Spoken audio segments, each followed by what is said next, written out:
Verifying your domain on Facebook Pixel in WordPress ensures accurate tracking and attribution of your events. Follow these steps to verify your domain.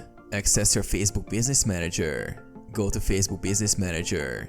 Navigate to Business Settings, Brand Safety, Domains. Click Add Domain and enter your domain name. Choose Verification Method. Facebook offers 3 verification methods: HTML file upload, meta tag verification, DNS TXT record. Meta tag verification is straightforward for WordPress users. Add the meta tag to WordPress. Copy the meta tag code provided by Facebook.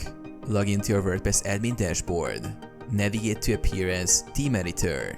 Add the meta tag code in the head section of your theme. Save changes. Verify your domain. Return to Facebook Business Manager. Click Verify Domain. Facebook will confirm the verification if the meta tag is correctly placed. Test Pixel events. Use the Facebook Pixel Helper browser extension to ensure your pixel is functioning correctly after verification.